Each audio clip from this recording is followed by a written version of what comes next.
Muy buenos días. Les saludo, hermanos queridos, bienvenidos a la clase de escuela dominical de la Iglesia Ciudad de Dios en Cali. Tengo el gusto de invitarlos a esta enseñanza sobre la Confesión de Fe de Londres de 1689, muy necesaria para que estemos unidos y fuertes en la doctrina. Para esta clase es indispensable que tengas en tus manos el libro de la Confesión de Fe. Este libro, si no lo tienes, vamos a darte un vínculo donde lo puedas descargar.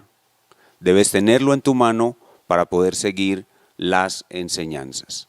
Sin más, los invito a estas enseñanzas, que el Señor edifique su iglesia y nos haga fuertes en la fe.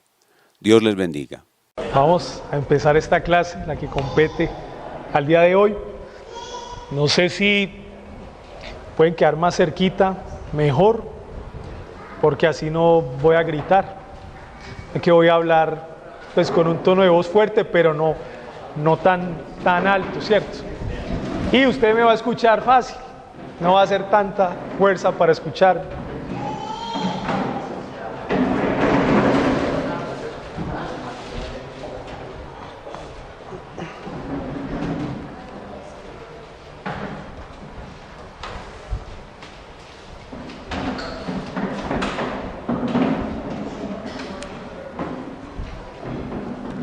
Bien, entonces vamos a orar. Vamos a empezar orando en esta tarde y arrancamos con la clase que tenemos para el día de hoy. Padre nuestro, en el nombre de nuestro Señor Jesucristo, en esta tarde te damos gracias por la oportunidad que nos das de estar en este lugar. Gracias porque en este santo día, que es tu día, es el día de celebración, es un día donde nos hemos reunido como hermanos para escuchar tu palabra, para aprender más de ti, y ahora nos permites en la tarde continuar estudiando las Sagradas Escrituras para conocerte a través de ellas, no para nuestra propia gloria, sino para tu gloria, no solamente para acumular información, sino también para enseñar a otros lo que de ti hemos aprendido, y para que nuestro orgullo, nuestra soberbia sea quebrantada a través del estudio de las Sagradas Escrituras, Señor. Porque queremos parecernos más a ti, queremos que tú nos conformes a la imagen de tu Hijo Jesucristo. Y por eso estamos en este lugar, Señor. Por eso estamos reunidos, dispuestos y dependiendo plenamente de tu Santo Espíritu. En el nombre de nuestro Señor Jesucristo, amén y amén. Haceme un favor. La gente está tocando, pero el timbre se nos dañó. El botoncito blanquito y... Bien, mis hermanos. Hoy compete la preeminencia de la predicación expositiva. ¿Sí? ¿Es correcto? ¿O estoy equivocado? Están dentro del punto de la adoración, me imagino, ¿cierto?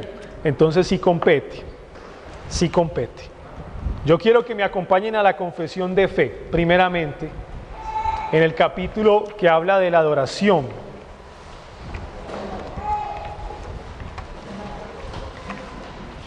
Y nos ubiquemos precisamente en ese capítulo.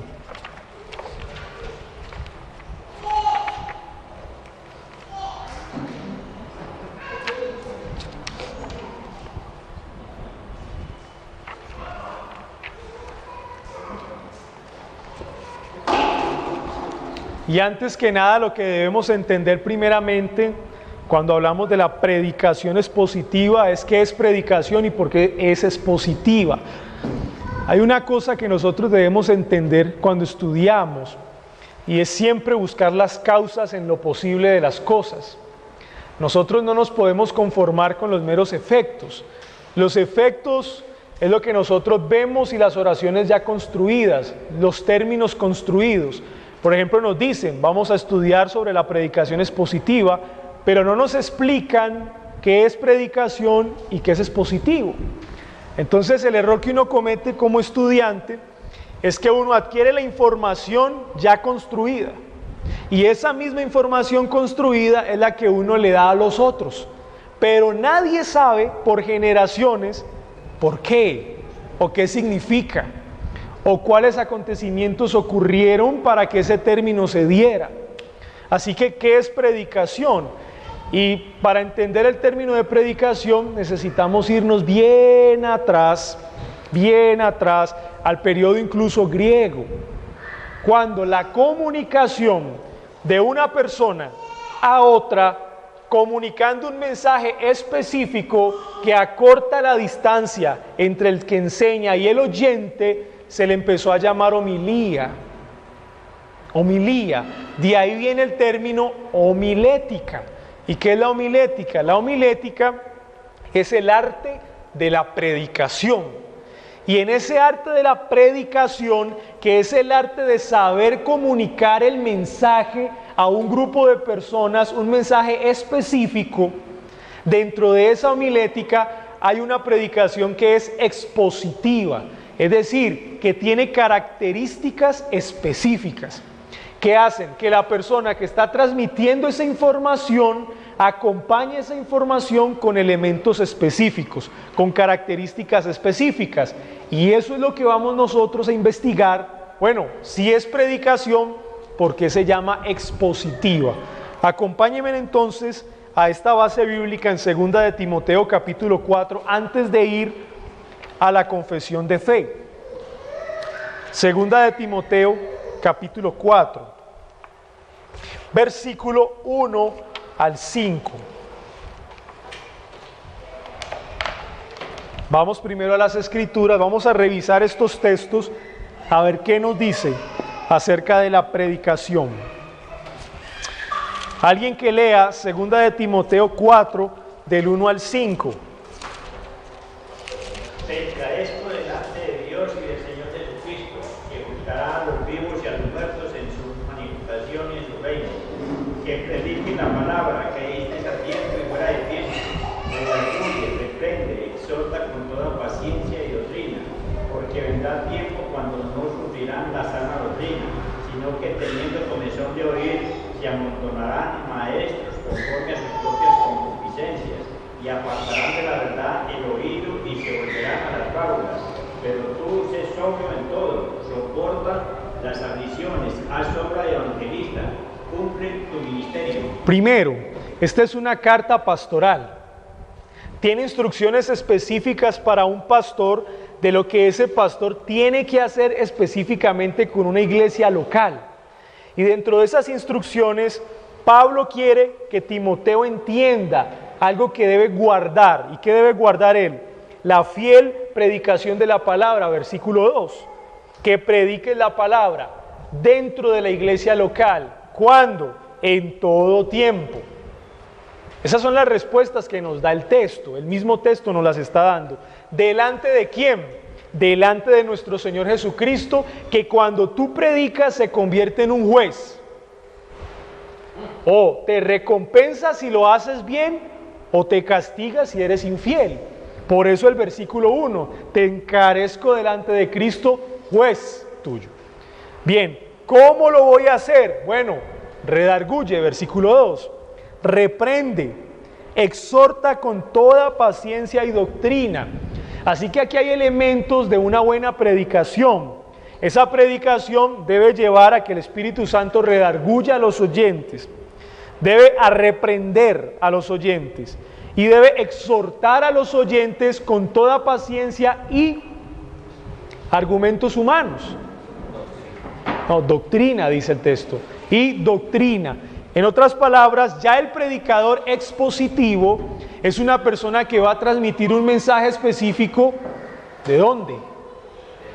De la Biblia, de la Sagrada Escritura. Así que ya aquí hay una limitante de que cualquier persona no se convierte en un buen predicador. Porque cualquier persona que vaya a transmitir cualquier mensaje está delante del juez y seguramente va a ser castigado. Porque la base del buen predicador, ¿cuál es la fuente? Debe ser la doctrina. ¿Y cuál es la doctrina en Timoteo?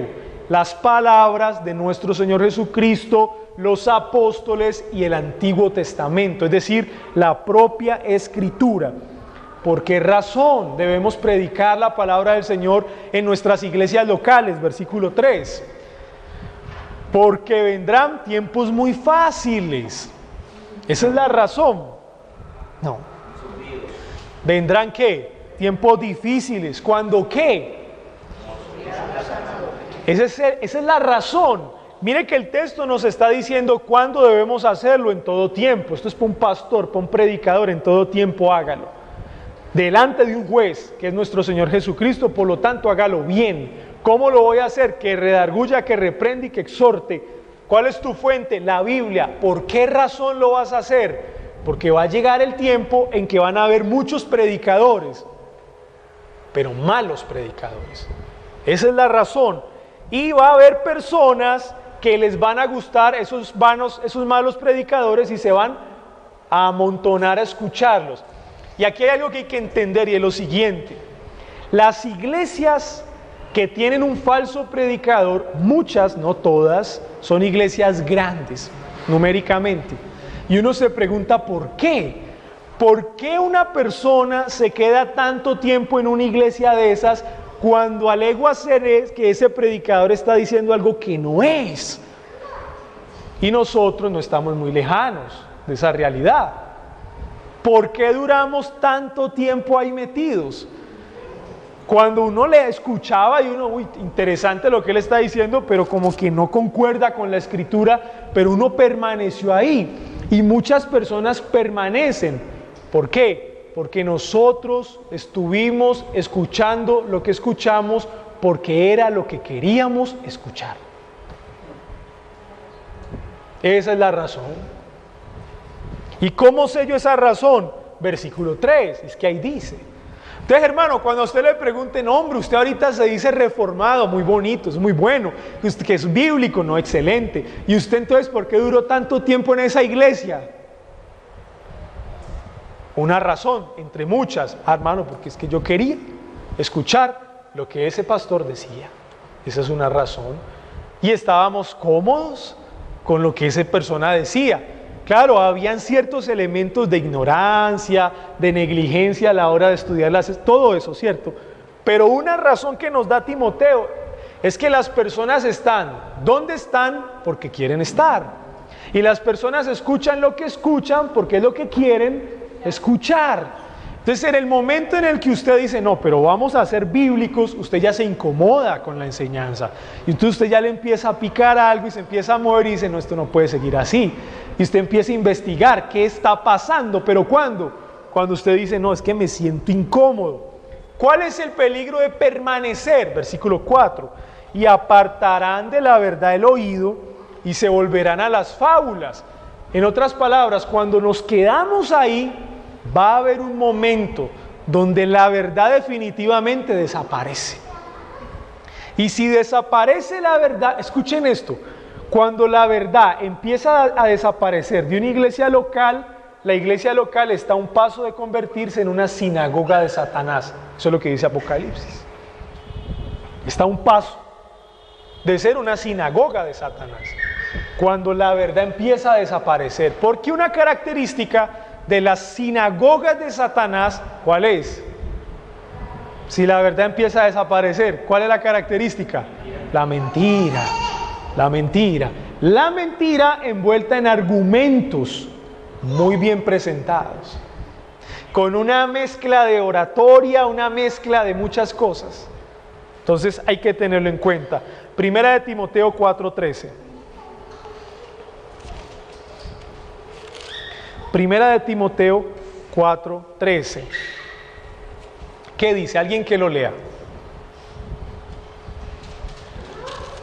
Entre tanto que voy, ocúpate en la lectura, la exhortación y la enseñanza. Bien, perfecto. Ahí está la descripción de lo que es una predicación expositiva. Ustedes me lo van a dictar, me lo van a decir a mí en este momentico. Cuando hablamos de una predicación expositiva, tiene 3 elementos. Ya entendemos que es predicación.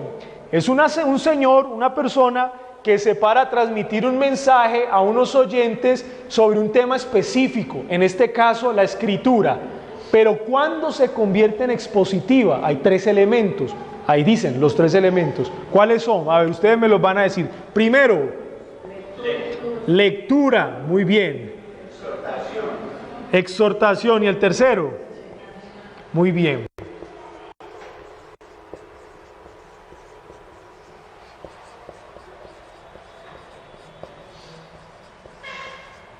Son 3 elementos que el texto dice, es decir, si los 3 elementos están en una predicación, la predicación es expositiva. Si hay lectura, hay exhortación o hay enseñanza, la predicación es expositiva.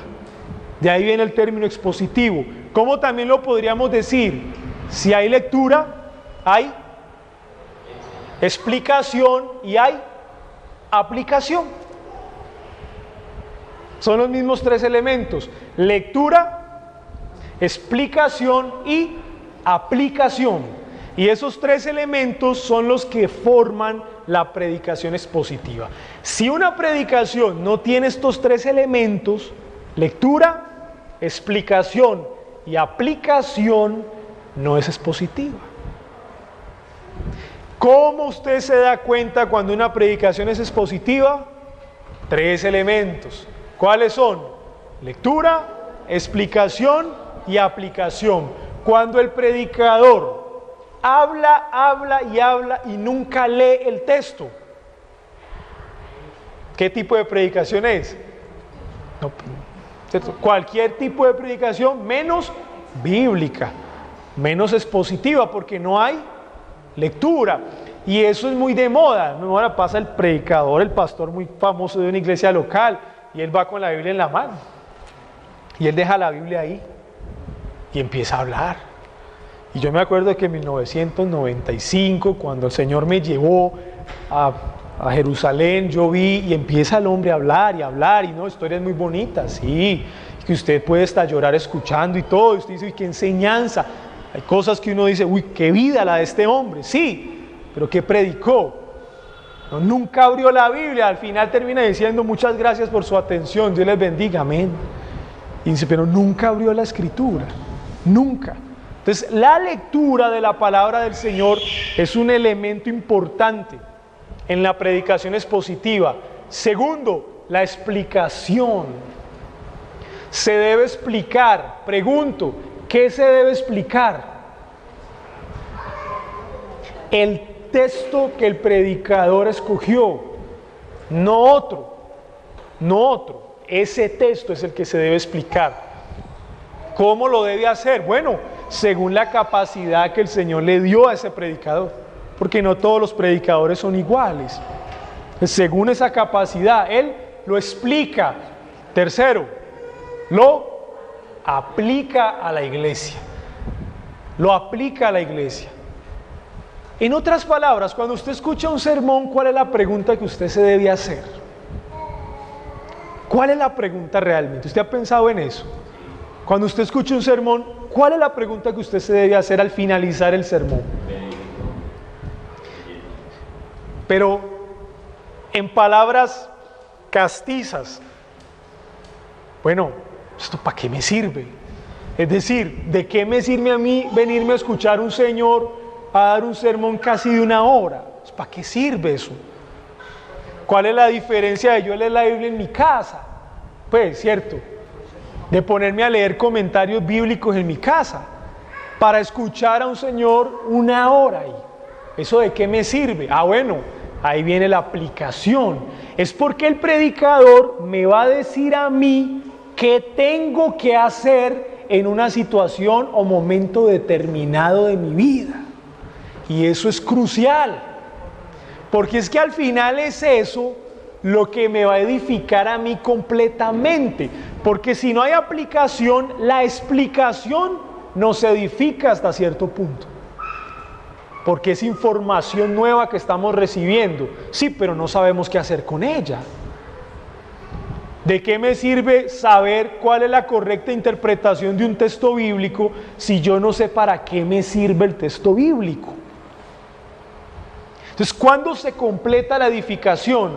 cuando el predicador no solamente me dice qué significa ese texto, sino que él me dice a mí, ¿para qué me sirve ese texto?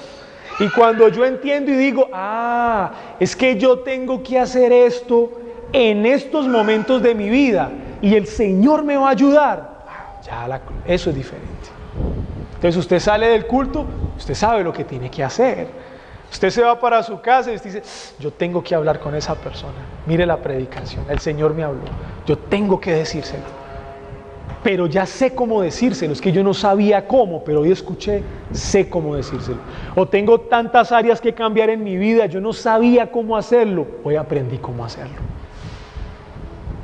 Es lectura, explicación y aplicación.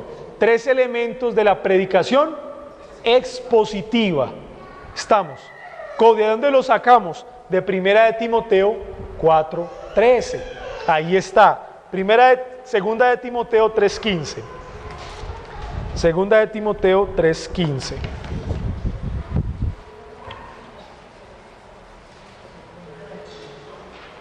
Alguien, 15 hasta el 17, alguien que lo lea.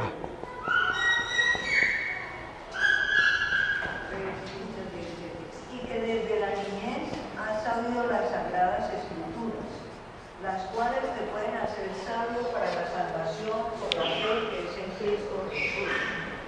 Toda la escritura es inspirada por Dios y útil para enseñar, para redarguir, para corregir, para instruir en justicia, a fin de que el hombre de Dios sea perfecto, enteramente preparado para toda buena obra. Aquí hay una cosa muy bonita para los que tienen hijos, en el versículo 15, y que desde la niñez como Timoteo ha sabido las sagradas escrituras.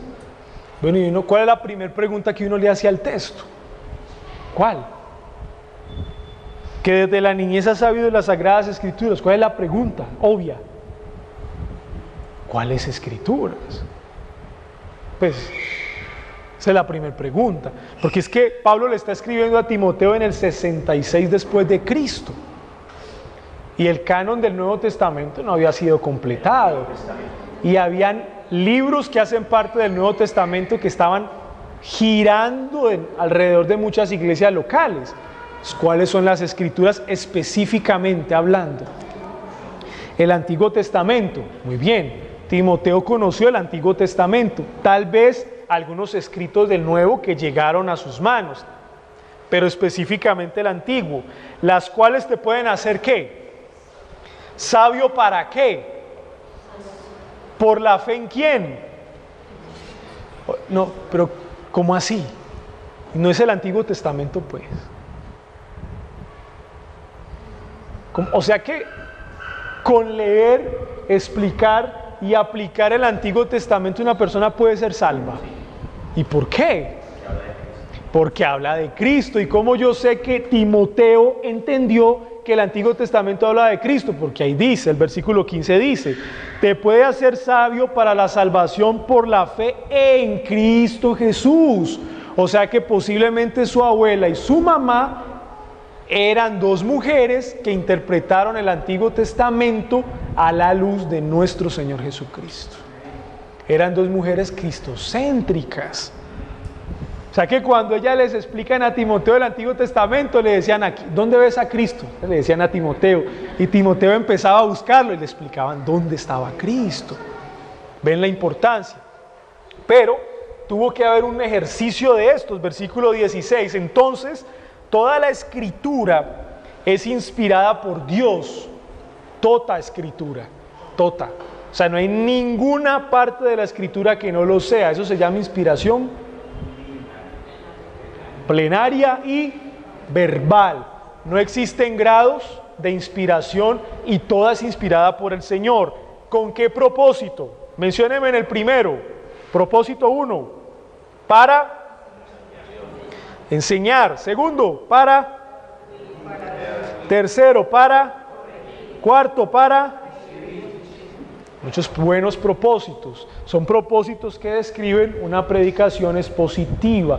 Tanto en la explicación como en la aplicación se enseña, se redarguye, se corrige y se instruye.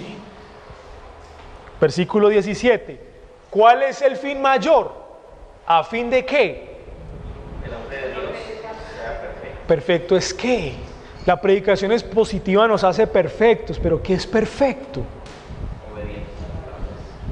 Perfecto, sin pecado remanente. No, posible. ¿Qué es perfecto? Bueno, nos lleva a un estado de madurez en Cristo. O sea que la predicación expositiva hace madurar a los oyentes, más que la predicación no expositiva. Es por esa razón que cuando una iglesia está enseñada a recibir una predicación expositiva, sí es más madura en la fe que la que no lo tiene. Es más madura. ¿Por qué? Porque el hombre de Dios, la mujer de Dios está enteramente preparada para toda buena obra. Y a pesar de que la Escritura no es un libro propiamente de ciencia, te prepara para abordar temas de ciencia. A pesar de que la Escritura no es un libro meramente de historia, te prepara para abordar la historia porque te enseña al Dios de la historia, al hacedor de la historia. Así que sí nos prepara enteramente para toda buena obra. Esto es muy interesante. La verdadera predicación es llamada expositiva, leer, explicar y aplicar la palabra de Dios. Ahora sí vamos a la confesión de fe. Estos son algunos argumentos bíblicos para nosotros entender por qué es expositiva. Tiene 3 elementos y lo vimos por la palabra del Señor. ¿Qué dice la confesión de fe al respecto? Sobre el tema. Vamos a buscar el capítulo. ¿Qué capítulo es? ¿Cuál sigue?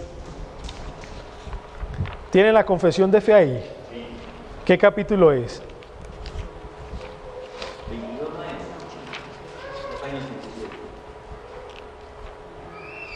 Sí, es el capítulo 22 y específicamente es el párrafo 5 de su confesión de fe. Alguien que lea por favor el párrafo 5 de su confesión de fe. ¿No la tienen? No. Entonces, ¿qué estudiamos? Estamos en clase de confesión de fe. Porque siempre hacemos las anotaciones y nunca lo usamos. Estamos en una clase de confesión de fe, pero no hay confesiones de fe. Sí, entonces vamos a leerla. Sí, porque yo le digo a usted qué dice y usted me dice, eso sí será verdad. Eso sí dice la confesión de fe. Yo le estoy dando un párrafo diferente. Entonces hay que mirarlo, ¿cierto? Ese es el capítulo 22, pero como yo tengo otra confesión, no es la misma página. No otra confesión, otra edición. Dice así, voy a leerlo. Párrafo 5. La lectura de las Escrituras, la predicación y la audición de la palabra de Dios, la instrucción y la amonestación. Ahora añade, por medio de salmos, himnos y cánticos espirituales, el cantar con gracia en el corazón al Señor, como también la correcta administración del bautismo y la cena del Señor. Todos estos elementos están dentro de la adoración. Ahí dice, todas estas cosas son parte de la adoración religiosa a Dios que ha de realizarse en obediencia a Él. ¿Cómo? Nos responde, con entendimiento, fe, reverencia y temor piadoso. Algo más, la humillación solemne, con ayunos y las acciones de gracias en ocasiones especiales han de usarse de una manera santa y piadosa. Así que aquí viene la pregunta crucial. ¿En qué tema la predicación expositiva está? ¿Hace parte de cuál tema? De la adoración. ¿Qué vieron hace 8 días? ¿Qué estamos viendo hoy? Adoración. O sea que el tema de la predicación expositiva es un tema de adoración. No se puede salir de ahí. Y aquí viene la pregunta, porque si uno no pregunta, entonces, ¿cómo yo sé que eso es verdad o que significa lo que significa? ¿Qué es adoración? Ya ustedes me tienen que responder eso perfectamente, porque son personas muy juiciosas, estudiantes muy fieles. ¿Qué es adoración entonces?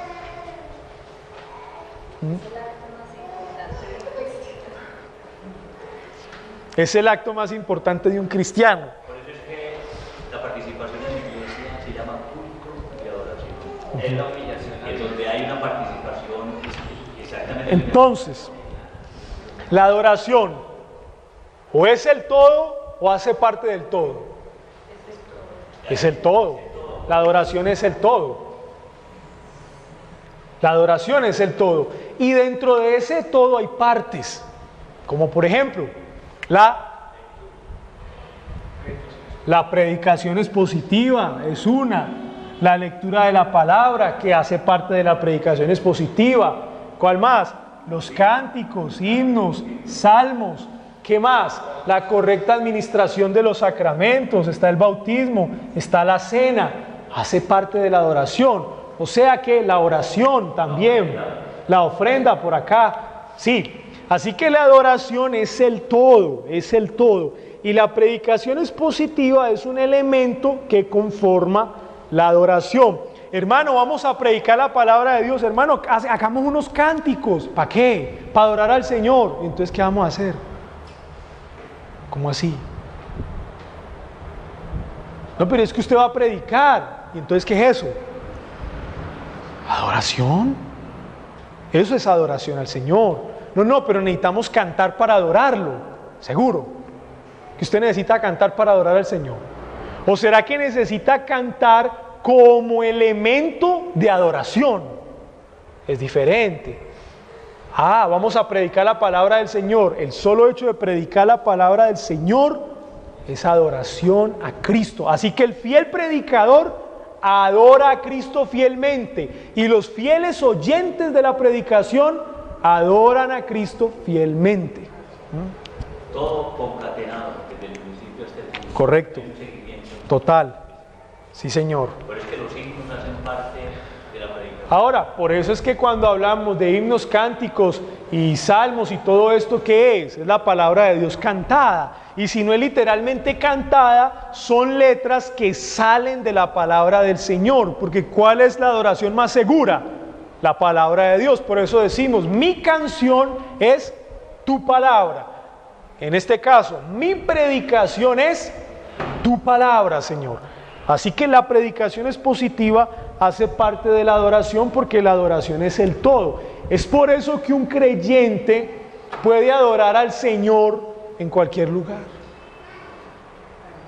En cualquier lugar. Y es más, este acto que estamos haciendo acá, de ir a la palabra del Señor y de explicar los versículos que explicamos en Timoteo, se convierte en un acto de adoración al Señor. En otras palabras, no hemos dejado de adorarlo. ¿Qué les quiero decir con esto? Que nosotros no podemos entender la adoración como sinónimo de música. No. La música es un elemento muy importante en la adoración. Los cánticos son importantes en la adoración. Los salmos y los himnos son importantes, pero no son sinónimos. Porque es que yo puedo cantar muy bonito y no adorar al Señor. Ese es el punto. Así que la adoración es el todo. Y en ese todo hay elementos. Y en esos elementos hay uno que es la clase de hoy. La predicación expositiva. Un buen adorador tal vez es un buen predicador. Un buen predicador es un buen adorador. Y unos buenos oyentes son buenos adoradores. Porque están escuchando la palabra fiel de Dios. Así que esto es muy importante. Y esto es lo que propiamente la confesión de fe nos dice. La lectura de las Escrituras, la predicación y la audición de la palabra de Dios. Así que no solamente el predicador expositivo debe ser fiel a la palabra de Dios, sino que los oyentes deben estar prestos a escuchar atentamente la predicación de la palabra de Dios. Deben estar prestos a escucharla. Y más cuando el oyente ha entendido que ese tipo de predicaciones no abundan. Es que no abundan, son poquitos. Y si usted se pone a mirar, son poquitos los predicadores fieles a las Sagradas Escrituras. Entonces, con mayor razón vamos a atesorar más esa predicación y a ese predicador. O sea, vamos a atesorar más su enseñanza porque Este es un tiempo que el Señor nos está regalando en Colombia de un despertar de la predicación expositiva. Es un despertar porque en el siglo XX, aunque ya había reforma en Colombia y en Latinoamérica, no había tanto extendimiento, tanta extensión. No la había. Y apenas ahorita en el siglo XXI es que empieza a aparecer. Y no es casualidad, porque esto hace parte de una ola de avivamiento que el Señor está trayendo. ¿Y cómo está trayendo ese avivamiento? ¿Cuál es el instrumento que está usando? La correcta predicación de las Escrituras. Es a través de la correcta predicación de las Escrituras que el Señor está llamando a las personas. Y mira el trabajo que está haciendo el Señor. El Señor se está preocupando por sacar a su pueblo elegido de iglesias erróneas. ¿Ustedes no han visto eso? El Señor se está preocupando por eso y está utilizando la predicación fiel de la palabra para atraer a su pueblo elegido que está siendo engañado. Ahora, ese pueblo elegido que ha sido libre, ¿qué debe hacer? Predicar fielmente la palabra para que el Señor entonces regenere a los elegidos no regenerados. Ahí sí, los que necesitan realmente la salvación como tal. Pero ¿a quiénes utiliza el Señor? A su pueblo que ahora ya le conocemos. ¿Y cómo esas almas vienen a Cristo? ¿A través de qué? De la predicación. Es por eso que Cristo les dice en Mateo 28, id y haced discípulos a todas las naciones, ¿cierto? ¿Cómo?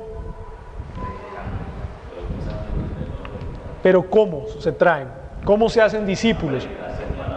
A través de la predicación de su palabra. Y lo único que el Señor pide es que sus discípulos hablen de Él. ¿Eso les parece difícil eso? ¿Eso les parece difícil? Eso fue lo que el Señor pidió. Ustedes hacen discípulos y hablan de mí. ¿Saben una cosa? Esa proposición tan fácil en nuestro tiempo, ¿dónde está? Hablar de Cristo. Eso es fácil hablar de Cristo, pero se perdió en los púlpitos.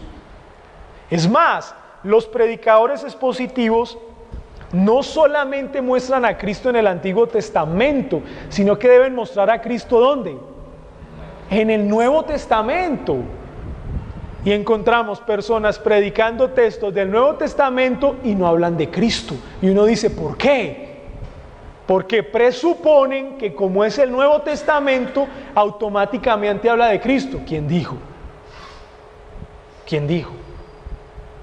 Así que hablar de Cristo no es solamente coger el Antiguo Testamento y decir, mire, David es tipo de Cristo, los corderitos sacrificados es tipo de Cristo, el sumo sacerdote es tipo de Cristo. No, cuando usted coge un texto como Timoteo, por ejemplo, hay que mostrar a Cristo. ¿Dónde está Cristo? Porque si no, estaríamos dejando a Cristo a un lado en el púlpito cuando es una proposición tan simple.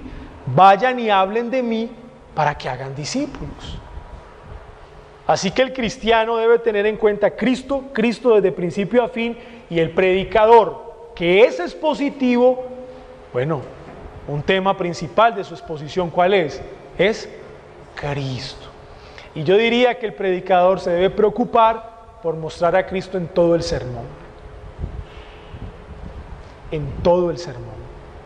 Porque a veces Cristo nos queda por allá de último en el sermón.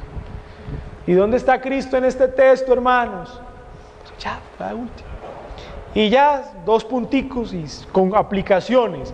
Pero yo creo que Cristo se debe mostrar de principio a fin. Tal vez en una parte del sermón va a haber un punto donde se va a exaltar con más fuerza a Cristo. Pero la gente debe verlo de principio a fin en la predicación expositiva. Eso es algo fundamental. Muy bien. ¿Cuál es el contenido entonces de la predicación expositiva? ¿Qué contiene la lectura, la explicación y la aplicación de la palabra del Señor? Todo el consejo de Dios. Vamos a Hechos.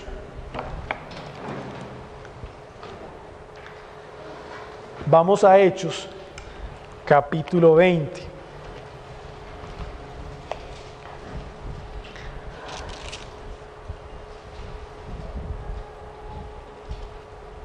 versículo 26 y 27. ¿Qué dice?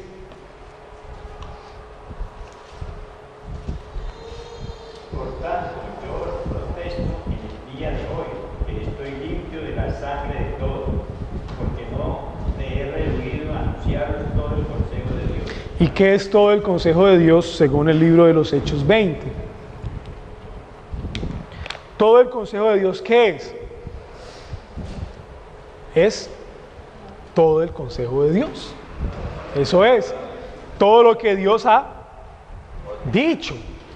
¿Y dónde está lo que el Señor ha dicho? Está escrito en su palabra. Así que predicar todo el consejo de Dios es predicar toda la palabra de Dios, completamente, predicarla toda, desde el Antiguo Testamento hasta el Nuevo Testamento. Ahora yo les voy a dar unos datos que me parecen interesantes. En la historia, pues el mayor predicador expositivo que existió, ¿quién fue? Fue Jesucristo. Él ha sido el más grande predicador expositivo. Él mismo tomaba los textos del Antiguo Testamento, los leía, los explicaba y los aplicaba. Y un texto muy bonito está en Lucas 24, cuando él va con los dos camino de Maús, ¿se acuerdan? ¿Y él qué hace? Toda la escritura habla de mí, los salmos, los profetas, Moisés, hablan de mí. ¿Qué está haciendo Cristo? Está siendo cristocéntrico en el Antiguo Testamento. En otras palabras, miren el Antiguo Testamento, hay que leerlo, hay que explicarlo, hay que aplicarlo, pero también hablan de mí. O sea que el sermón expositivo lleva a Cristo ahí dentro. Cristo está, Cristo es el protagonista principal. Él es el mejor predicador expositivo en la historia, es Cristo. Ahora, sus discípulos continuaron siendo predicadores expositivos, porque ¿qué hacían los apóstoles?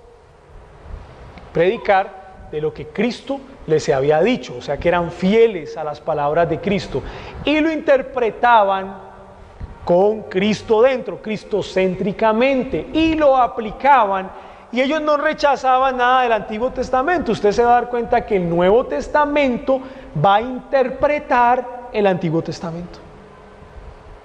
Si usted nota eso, el Nuevo Testamento va a ser una correcta interpretación del Antiguo Testamento. Así que es toda la palabra de Dios, todo el consejo de Dios. Ya, en el siglo II, por ejemplo, que es el siglo de los padres posapostólicos, la predicación expositiva disminuyó.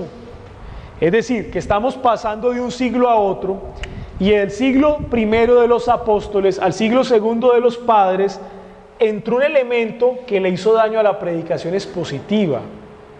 ¿Qué elemento es ese? La alegoría. Y la alegoría es esa práctica que hace que el intérprete de las Escrituras quiera hacerlo de manera simbólica. Así que cuando dice la palabra del Señor que se corrió la roca, hermano, la roca representa todos nuestros problemas, hay que correrla. Con Él la podemos correr. ¿Eso cómo se llama? Eso es una alegoría, ¿cierto? Entonces, ya en el siglo II, en los padres posapostólicos, es muy de moda alegorizar. Darle símbolo a todo texto de la Biblia, especialmente del Antiguo Testamento, pues con ilustraciones muy bonitas.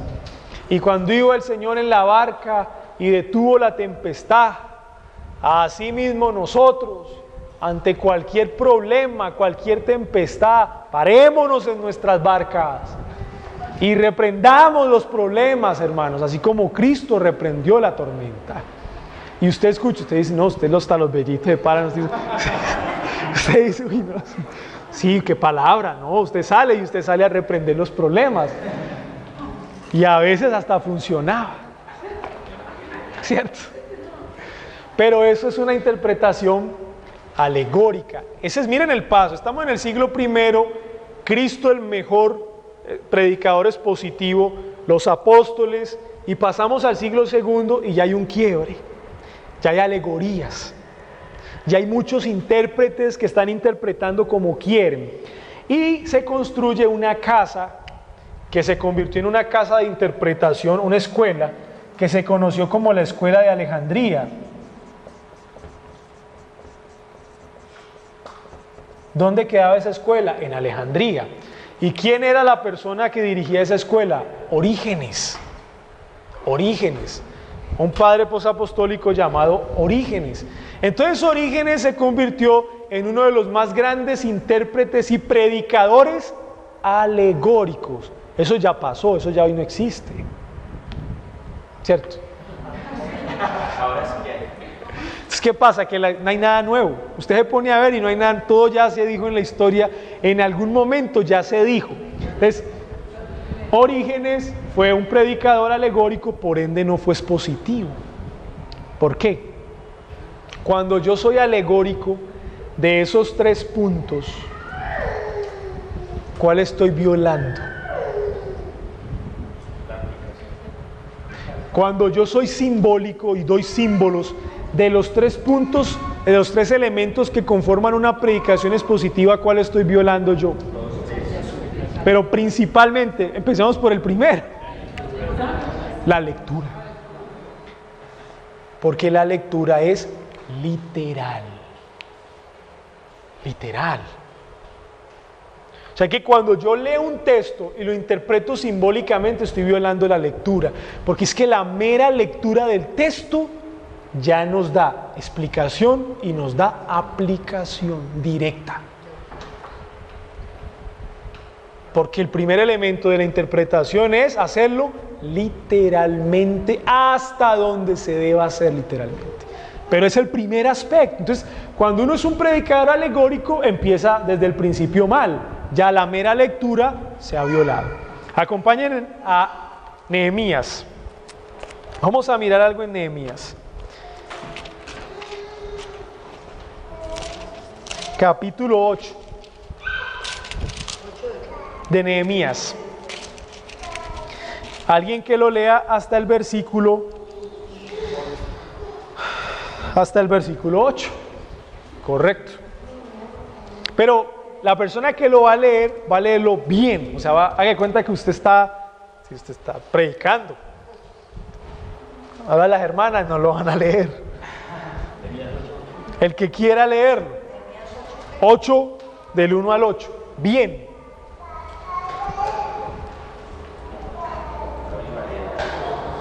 ¿Qué dice?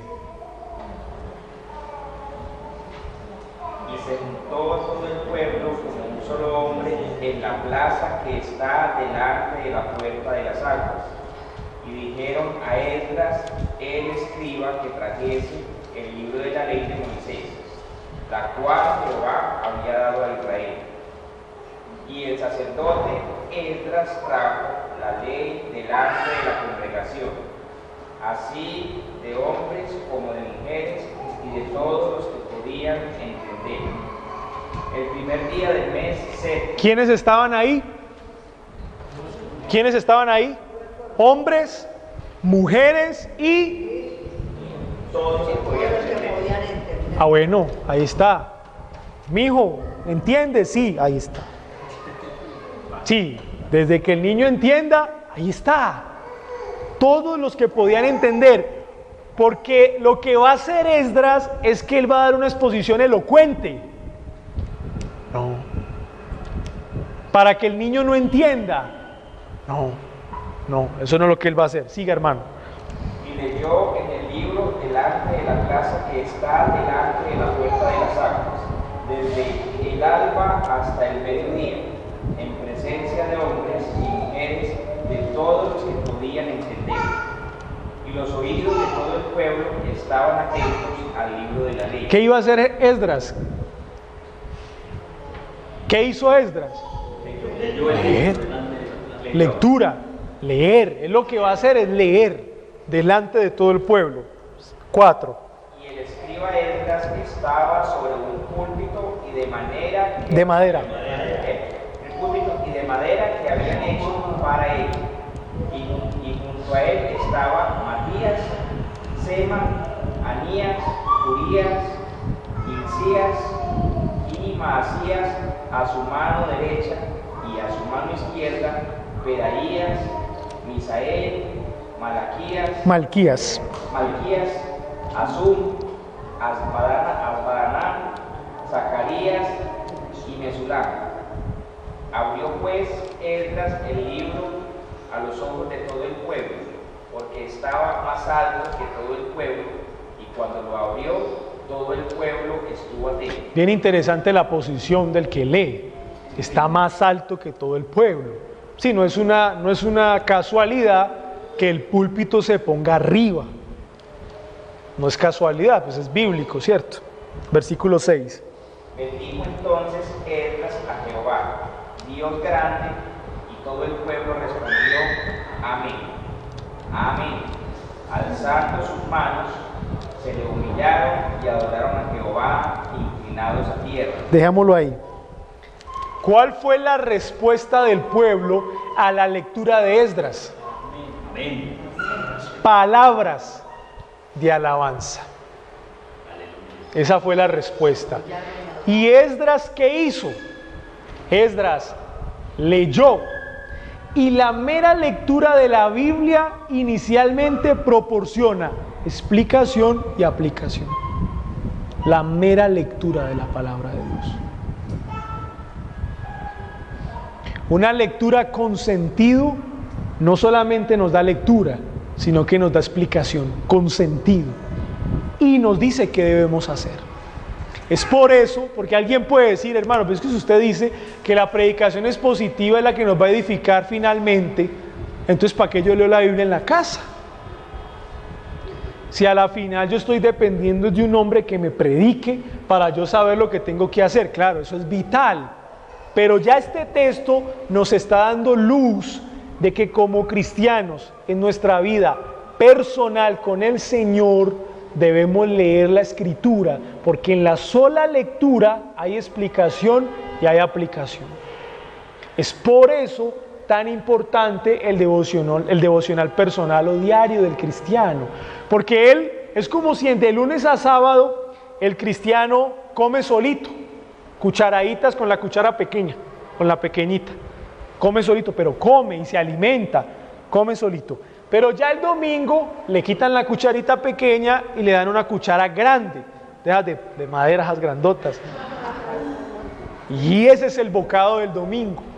Eso es, ¿por qué? Porque ya va más cargado de una explicación más detallada, aplicaciones más detalladas.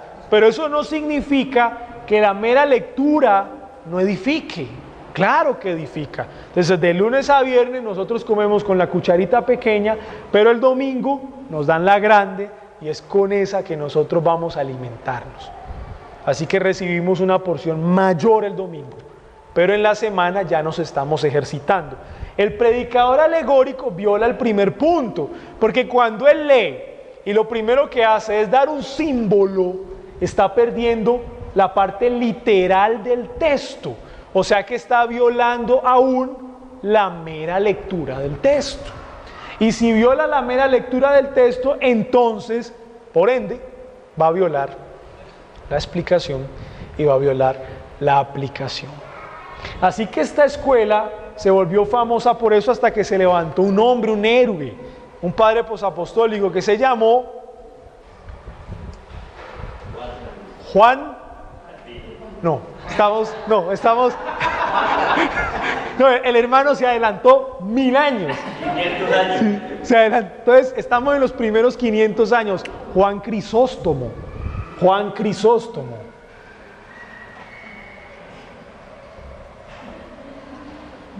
Y Juan Crisóstomo dijo, no, es que la interpretación de la Escritura no se puede hacer alegóricamente, hay que volver a ser literales, es decir, hay que leerla normal, hay que buscarle una explicación simple y hay que aplicarla. Y Juan Crisóstomo se volvió en el héroe de los primeros 500 años de historia de la iglesia como predicador expositivo. Y alguno de ustedes va a preguntar, bueno, ¿y Agustín de Hipona? No, porque él fue muy alegórico en muchos pasajes. Él fue un gran teólogo, pero muchas interpretaciones de ciertos textos de las Escrituras fue un poquito alegórico. Entonces es mejor poner a Juan Crisóstomo, que es más objetivo en ese tiempo y que sale como el héroe del tiempo de los padres posapostólicos. Ya cuando entramos en la Edad Media, la alegoría se vuelve más grande y se vuelve tan grande que ya los teólogos en la Edad Media predicaban sin Biblia. Ya, se paraban o donde estuvieran y empezaban a hablar. Normalmente hablaban de algo, de sus experiencias. Por eso el tiempo de la Edad Media es donde se conservan los místicos medievales. Eso es un punto interesante. Los místicos medievales. Por eso medievales, porque es en la Edad Media que surgen los místicos. ¿Quién eran los místicos?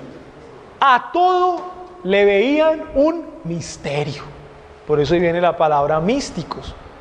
Todo tenía un misterio, todo. Un texto de la Biblia, hay algo misterioso allí. Escuchan un ruido, ahí hay algo misterioso. Ven una sombra pasar por algo que sea, un pájaro o algo, ahí hay algo misterioso. O sea que ven cosas en todas partes, oyen cosas en todas partes. Y cuando van a la Biblia, ven cantidad de cosas menos la Biblia. Así que se vuelven en personas misteriosas. Ahora, voy a aclarar el punto. No todos los místicos medievales fueron tan espiritualistas, no todos. A muchos se les dio el nombre de místicos medievales porque dedicaban su tiempo a la meditación. Entonces quiero aclarar ese punto. Muchos teólogos que leían la Biblia y salían a meditarla al campo, se les empezó a llamar místicos por la práctica de la meditación de la palabra de Dios. Pero entre el término místico para el que medita en el campo y el término místico para el que es espiritualista, a la final el término se confundió. Se confundió. Por eso usted encuentra teólogos prerreformadores que en la Edad Media se les llamó místicos. Como Thomas à Kempis, el que escribió un tratado, la Imitatio Christi, la imitación de Jesucristo, que fue pues un tratado que impactó hacia el siglo XII y XIII. Pero a Thomas à Kempis se le considera un místico medieval. Claro, tenía sus cositas espiritualistas, no era tan desenfocado como el resto, pero bueno, ahí estaba dentro del grupo de personas. El Señor aún así lo utilizó. ¿O no puede hacer eso el Señor? ¿O acaso el Señor no utilizó al pastor espiritualista de su iglesia para traerlo a usted a salvación? Claro. Usted llegó a una iglesia, usted iba pensando nada de la vida y lo invitaron a una iglesia X, usted fue allá, un señor estaba predicando una locura, pero llegó un momento en que dijo: arrepiéntase porque usted es un pecador y necesita a Cristo, en medio de todo lo que dijo. Y el Espíritu Santo llegó y ¡pah! Y usted se arrepintió. ¿O acaso el Señor no puede hacer eso? Claro que lo puede hacer. Así mismo lo hizo en la Edad Media con los místicos medievales, y estos hombres fueron, la alegoría fue alta y las experiencias personales. Entonces ya ellos se paraban a hablar, era de sus experiencias personales. Es por esa razón que en la Edad Media se pierde la escritura como fuente principal y la gente queda en un oscurantismo de ignorancia respecto a las escrituras, porque ya no es importante lo que las escrituras digan, sino lo que el teólogo argumente. Y por eso la iglesia en la Edad Media fue una iglesia ignorante. Ignorante. Ya cuando llegamos al tiempo de la Reforma, que es donde el hermano entonces, que se nos había adelantado 1000 años, entonces vamos ya al tiempo de la Reforma Protestante. Y en la Reforma Protestante, por ejemplo,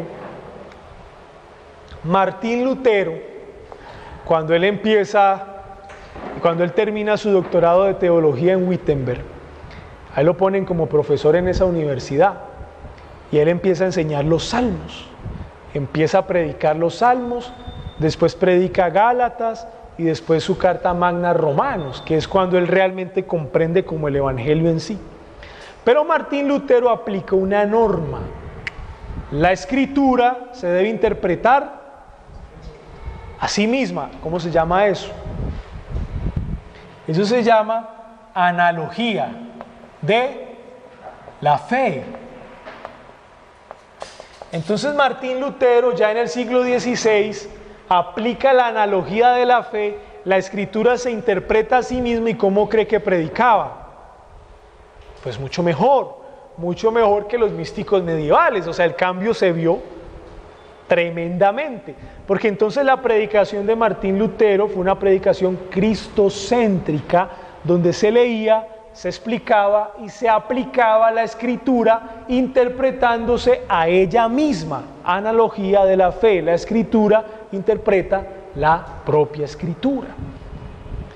Así que encontramos a Juan Calvino como un gran reformador en el siglo XVI, donde fue un gran predicador expositivo. Cuando él llegó a Ginebra, él estuvo en Francia, en Noyon, lo expulsaron, mejor dicho, huyó de Francia por una persecución. ¿Sabe por qué huyó Calvino de Francia? Porque resulta que el rector de la Universidad de París empieza a simpatizar con las enseñanzas de Calvino.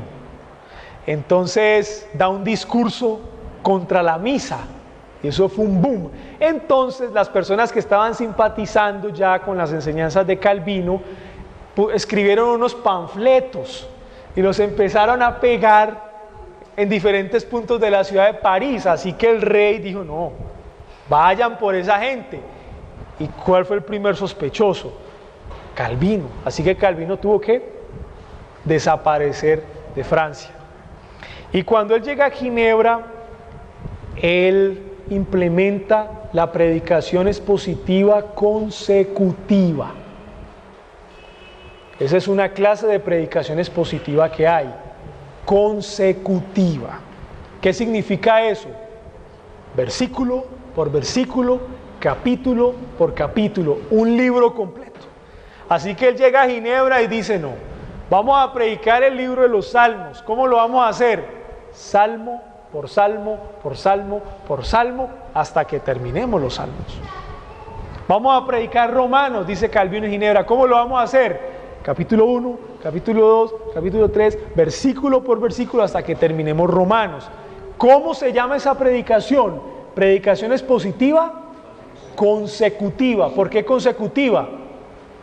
Porque vamos siguiendo un hilo conductor de textos, uno tras otro, hasta que terminemos el libro, o terminemos la sección, o terminemos todo el capítulo, versículo por versículo.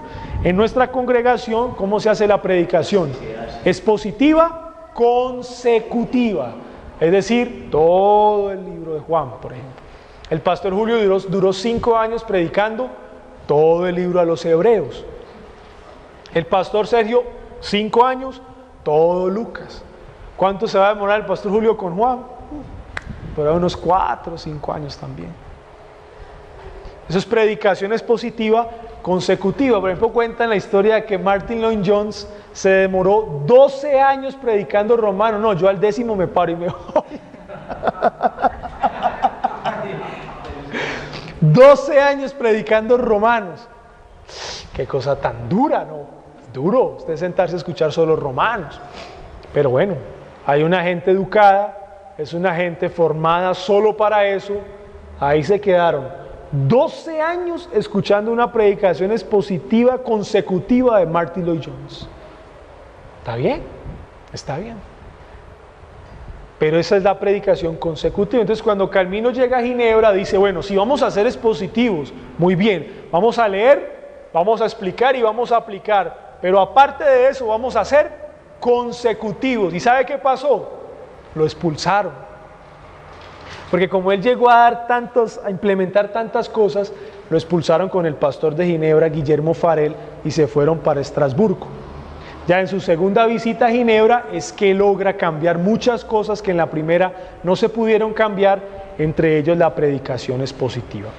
De ahí, todos los discípulos de la Academia de Ginebra de Suiza se volvieron predicadores expositivos. Todos. Así que en la historia, la reforma en predicación se ha considerado es positiva y se ha considerado consecutiva. Predicación es positiva, consecutiva. Así que ese predicador a lo largo de la historia, ¿qué debe predicar? Todo el consejo de Dios. Y usted va a decir, hermano, pero si yo estoy predicando es positiva consecutivamente, ¿cómo hago para predicar todo el consejo de Dios? ¿No se han hecho esa pregunta?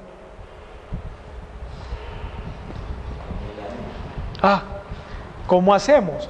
Porque si predicar todo el consejo de Dios es predicar toda la Biblia, y Martin Lloyd Jones pasa 12 años en Romanos, ¿cómo lo hacemos entonces?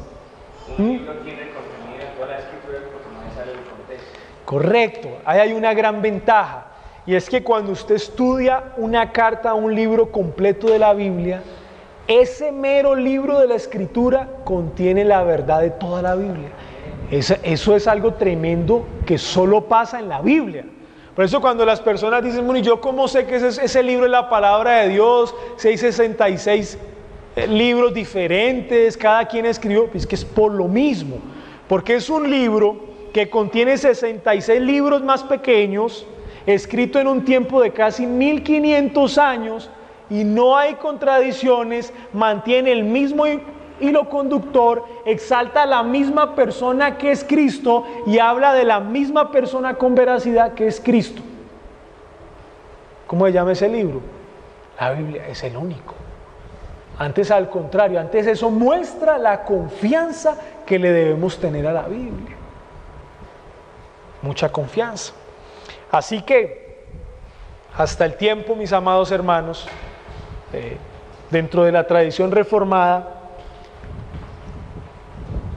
nos consideramos predicadores expositivos consecutivos. ¿Preguntas? No. Ahora, ¿cómo se reconoce una predicación expositiva? Bueno, estos tres elementos son fundamentales, pero aquí hay unos elementos básicos que voy a explicar para reconocer a una predicación expositiva. Uno de ellos es biblicidad. Bueno, la predicación expositiva tiene que estar centrada ¿en qué? La Biblia. Sí, pues no en un libro, ¿no? Que yo venga acá, hermanos, hoy domingo vamos a predicar la palabra del Señor con este libro muy importante, La mortificación del pecado de John Owen. Un buen libro, un buen teólogo, pero no es la Biblia, ¿cierto? Entonces no hay nada que hacer. Biblia, ante todo la Escritura. 2, unidad. Unidad. La predicación expositiva debe tener unidad. Cuando usted salga de escuchar a ese predicador y a usted le hagan esta pregunta, ¿de qué habló el predicador? Usted tiene que decir de qué habló. Cuando usted balbucea, ¿qué está poniendo en duda en la predicación expositiva? La unidad. Porque usted dice, es que él habló de muchas cosas. Él un poquito acá, un poquito acá, un poquito acá. Bueno, pero ¿de qué habló? O sea, ¿cuál fue el tema del predicador hoy? ¿Qué fue lo que la palabra del Señor explicó hoy contundentemente? Entonces, el predicador expositivo mantiene unidad en la predicación. Vamos a hacer un ejercicio. Vamos todos a Juan, capítulo 13. Juan capítulo 13.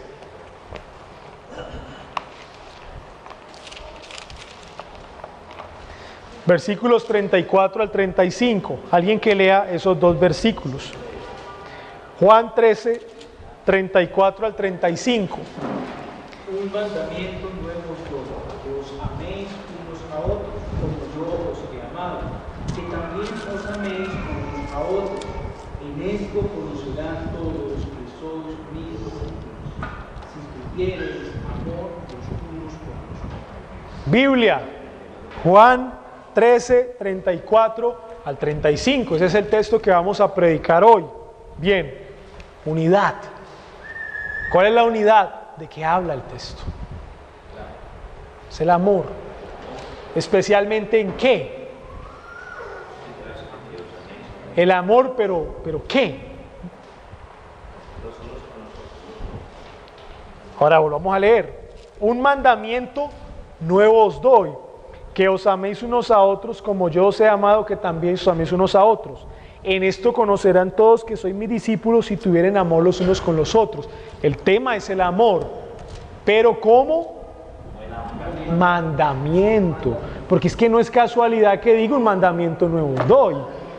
O sea, si yo no veo el amor en estos dos versículos como un mandamiento, pues yo no lo entendí. O sea, yo no entendí el mensaje. Es que sí habla del amor, pero ¿cómo? Mandamiento.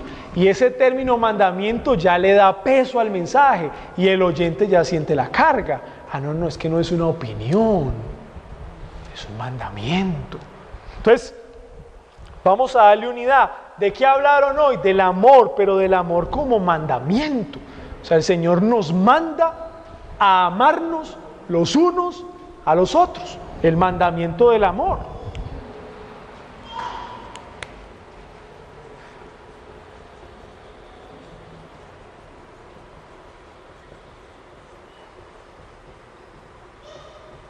Mandamiento del amor. Entonces, cuando usted salga de acá, hermano, ¿de qué hablaron en Juan 13, 34 al 35? Del mandamiento del amor. Esa es la unidad del mandamiento del amor. Hay unidad, ¿cierto? Esos dos versículos hablan del mandamiento del amor. Muy bien, ¿de qué habla el versículo 34 específicamente? ¿De qué habla el 34 específicamente? A diferencia del 35. El 34 del amor entre los discípulos, pero a diferencia del 35. Exacto, ahí está. El mandamiento del amor como novedad. Ese es el versículo 34. Entonces aquí viene la unidad en el sermón. Para mantener la unidad, si los dos versículos me hablan del mandamiento del amor, entonces yo debo sostener la unidad en el sermón. Entonces yo diría, el mandamiento del amor como novedad. Es decir, ¿cuál es la primera pregunta que le hacemos a este punto? ¿Nuevo? ¿El mandamiento del amor nuevo? Explíquenos, hermano.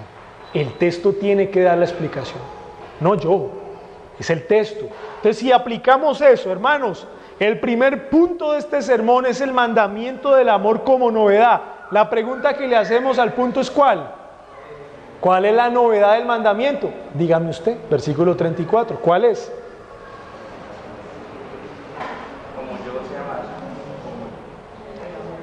¿Cómo? Como yo os he amado. ¿Quién me dio la respuesta? Analogía de la fe, o sea, la misma Biblia, ella misma me da la respuesta. ¿Dónde se sostiene la unidad, hermanos? Aquí. Si el tema es el mandamiento del amor, yo sostengo la unidad en el primer punto. El mandamiento del amor como novedad. El mandamiento me da unidad en la estructura del sermón. O sea, eso la gente va a entender, es el mandamiento, es que está recalcando en un mandamiento. ¿Cuál? El amor. Sostengamos la unidad entonces. Hay unidad. Y el mismo texto me tiene que explicar cuál es la novedad. Si no me la explica, el punto está malo. Por eso cuando uno hace un sermón, uno debe buscar que la Biblia le responda a uno, porque si la Biblia no responde, una de las principales cosas para interpretar bien la Biblia es hacerle preguntas al texto. ¿Por qué? ¿Cuándo? ¿Qué? ¿Cómo? Y el texto tiene que decir. Versículo 35. Entonces, ¿cuál es el segundo punto? Versículo 35. A diferencia del 34, ya sabemos que el 34 es un mandamiento nuevo. ¿En qué consiste el nuevo? En que hay que amar como Él. Bien, 35. En esto conocerán todos que sois mis discípulos si tuvieres... ¿De qué está hablando? ¿De qué? En esto conocerán una señal, un distintivo. Así que si debo mantener la unidad, ustedes me van a ayudar. ¿Cómo debo escribir el segundo punto? ¿Cómo? El mandamiento del amor. ¿Cómo? Como distintivo, correcto. Ahí está. ¿Dónde sostengo la unidad del sermón? Aquí, miren. Es con mi tema. Sostengo la unidad, el mandamiento del amor, el mandamiento del amor. Ahora, como un distintivo, sí, porque ahí dice, en esto conocerán. ¿Quiénes? Todos. Así que se convierte no solamente en un mandamiento, sino que en un distintivo. Unidad del sermón, claro, hay unidad, estamos hablando del mandamiento del amor. Hay orden. Número 1, el mandamiento del amor como novedad, versículo 34. Y 2, el mandamiento del amor como distintivo, versículo 35. ¿Cierto? ¿Hay simplicidad? Sí, es algo que hasta un niño puede entender. Un niño puede entender. El mandamiento del amor es una señal, él puede entender eso. Hay simplicidad, es decir, se trata de que el orden del sermón propiamente sea simple, para que los oyentes lo entendamos y lo recordemos. Por eso el predicador debe recalcar el punto, el amor, es el amor, el amor, el amor, el amor, el amor, es un mandato, hay que amarnos, debemos amarnos, tenemos que amarnos. Y recalca y recalca y recalca. ¿Qué tal que yo empiece a hablar del amor y termine hablando de la bestia de Apocalipsis 13? ¿Cierto? Ese es el problema de los predicadores contemporáneos, que ellos se paran pues con la Biblia, pero no la abren, y empiezan a hablar. Yo estuve en una oportunidad por allá en un congreso. A mí me invitaron a predicar la palabra del Señor y yo fui a predicar la palabra del Señor, pero se paró un gringo a hablar. Él quería dar unas palabras y empezó a hablar del amor. Sin Biblia, sin nada. Hablar del amor, y eso dijo una cantidad, unas barbaridades. O sea, metió el amor en todas partes. Al final terminó diciendo que era una construcción de un pensamiento. Eso habló de muchas cosas, una cosa muy rara. ¿Y sabe qué es lo triste? Que las personas dicen, wow, o sea, este gringo, ¿cómo sabe? Wow, estoy impactado con eso. Sí, la gente piensa así. Wow, como habló de bonito, ¿no? Qué lindo, como explicó el amor de bonito. Cristocentricidad. Bueno. El mandamiento del amor es una novedad. ¿Por qué? ¿Qué dice el versículo 34? ¿Quién es ese? Cristo es ese. Entonces aquí sale Cristo. Cristo, Él es. Por eso es que el mandamiento del amor es una novedad, porque yo ya no tengo que amar a mi hermano como a mí mismo, sino como Cristo me ha amado a mí. Subió el estándar. Exaltado Cristo. Muy bien. El mandamiento del amor como distintivo, ¿dónde está Cristo en el 35? Sois mis discípulos. Si la gente ve que la iglesia se ama como Cristo los ama, la gente en la iglesia ve ¿a quién? A Cristo lo ve ahí. Exacto. Entonces sale Cristo también ahí. Tiene que tener Cristo. Pero es que, hermano, es que esto es un texto del Nuevo Testamento. Hay que hablar de Cristo. Si no hablamos de Cristo, entonces, ¿quién es la fuente de este amor? ¿Es un distintivo de quiénes? De discípulos, sí, pero ¿de discípulos de quién? ¿De Mahoma? No, de Cristo. Entonces hay que hablar de Cristo. Aplicabilidad. A ver, una aplicación del punto número 1 del sermón. ¿Cuál puede ser? El mandamiento del amor como novedad. ¿Cómo aplicamos nosotros eso en el primer punto? Primero el mandamiento. Hermanos, recuerden que es un mandamiento.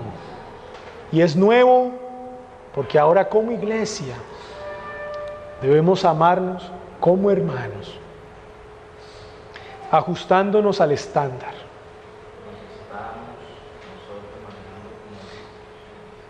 Usted es amado por Cristo, usted está acá. ¿Cómo te ha amado Cristo a ti? ¿Perdonó tus pecados? ¿Cuántos pecados? ¿Mereces ese amor? Entonces, estás amando a tu hermano como Cristo te amó a ti. ¿O no? Ya se empieza a aplicar. ¿Cómo aplicamos el segundo como distintivo? ¿Cuántos teólogos hay acá? ¿Cuántos estudiosas de la Biblia hay acá? ¿Saben una cosa, hermanos? El mucho estudio de la teología o de la palabra del Señor en sí no es un distintivo para ser discípulos de Cristo. ¿Cuánto les gusta hacer milagros acá? Puede haber algo. ¿Cuánto les gusta reprender? Alguien. Pero nada de eso es un distintivo de que somos verdaderos discípulos de Cristo. ¿Saben cuál es, hermanos? Que no solamente la iglesia va a identificar, sino el mundo. ¿Tienes familiares inconversos? Bueno, ellos van a ver a Cristo en ti por una cosa. Porque tú eres capaz de amar a un desconocido como si fuera tu propio hermano de sangre. Es más que un hermano de sangre. Y ese es el distintivo que hoy en el siglo de la posmodernidad tenemos como iglesia. El amor los unos por los otros. Derrumba una teología hueca, derrumba a los espiritualistas carismáticos que solo se basan en emociones, derrumba el intelectualismo. Ahora es el amor fundamentado en la verdad que es Cristo. Esa es la señal, ese es el distintivo. Y apasionamiento, pues qué tal que yo les diga esto así. Es nuevo. Como Cristo nos amó, así hay que amar a los demás. ¿Sí? Y el distintivo, pues es el amor. No, cierto. Ahora, lo tremendo es que obviamente el apasionamiento tiene que ver con la forma de ser del predicador, porque pues no todos tienen la misma forma de ser. Sin embargo, aunque el predicador sea un predicador frío, el Espíritu Santo le da pasión en esos momentos. Y la iglesia alcanza a percibir la pasión, aunque el predicador sea de un temperamento muy pasivo. Sí. El Espíritu Santo le da pasión en ese momento, en la predicación, o en algún texto, o en algún punto en especial, la iglesia siente la pasión del predicador. Pero se debe predicar apasionadamente. Se debe predicar siguiendo el sentido, el volumen del texto. Por ejemplo, hermanos, el infierno es una cosa muy horrible. Eso es feo. Eso es terrible. Eso es terrible. El infierno es terrible. Por eso tenemos que arrepentirnos. Los que no han creído en Cristo, arrepiéntanse, porque es que eso allá es muy miedoso. Eso allá es la ira de Dios, está allá. Sí. No, pero no, si yo voy a hablar del infierno, yo no puedo hablar así, ¿cierto? Es que decir, hermanos, gente que está aquí escuchándome ahora, es que si usted no se arrepiente, el infierno está a las puertas. Es la ira de Cristo que está ahí. Claro, pero si yo... Miedoso eso por allá.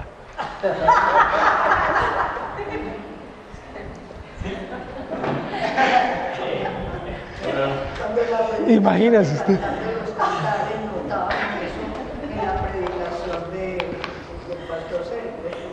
En la enseñanza. Bueno, César, hoy hubo muchachos que se paran en un cajón ahí en el Ahora, ahora le va. Voy a decir algo, y es esto. El volumen debe ser dirigido por el texto, no por el carácter del predicador. Si el texto amerita gran apasionamiento, se sube.